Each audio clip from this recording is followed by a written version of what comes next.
ملا برادر او انس حقانی د حج په مراسمو کې څه کول غواړي، اصلي حقیقت او پټ پلان څه دی، په دې ویډیو کې وګورئ. او که چیرې مو چینل نوي سبسکرایب کړی نو اوس یې سبسکرایب کړئ ترڅو له تازه او خبرونو مو هم خبر کړم.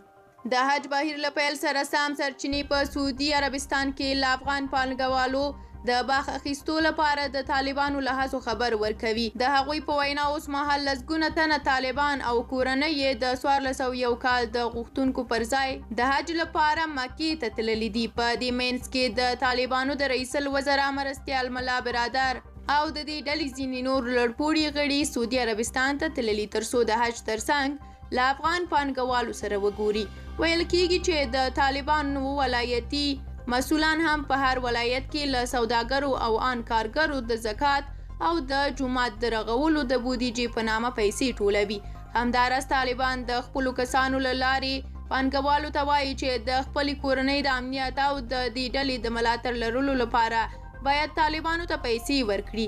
یوې سرچینې وویل چې د سمنګان لپاره د طالبانو والي په یوه میلمستیا کې چې د هغه د عمرې حج پر مهال رامنځته شوې وه د خپل یوه نفوذي کس په مرسته له کډوالو 80,000 ډالره باج اخیستی دی.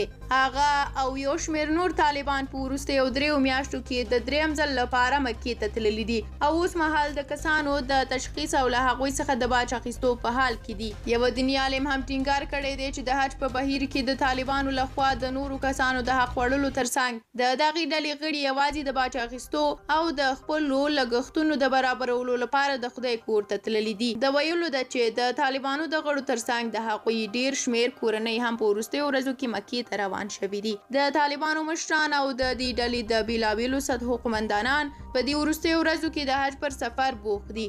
هغوی چې کلونه یې په پټه توګه سفر کړی دی سږکال د ازادۍ له ګټې او د سفر له حق څخه برخمن دي. طالبانو تېره ورځ اعلان وکړ چې د دوی د رئیس الوزرا مرستیال ملا عبدالغني برادر هم مکې ته روان شوی دی. د طالبانو د خبرپاڼې پر بنسټ هغه په دې سفر کې په عربستان کې له میشتو افغان سوداګرو سره ګوري. داسې ګمانونه شته چې د طالبانو چارواکي په دې سفر کې له ملي سوداګرو د جایدادونو د امنیت او د دیني مسایلو لپاره باج اخلي. داسې راپورونه هم شته چې د طالبانو مشران سعودي عربستان او ځینې نورو عربي هیوادونو ته په پرله پسې سفرونو سره د عشر او زکات په نوم له سوداګرو ډېرې پیسې راټولوي. د سرچینو په وینا اوس مهال د دې ډلې د بودیجې یوه برخه له هیواده بهر سوداګرو او پانګوالو د باج اخیستو له لارې برابریږي.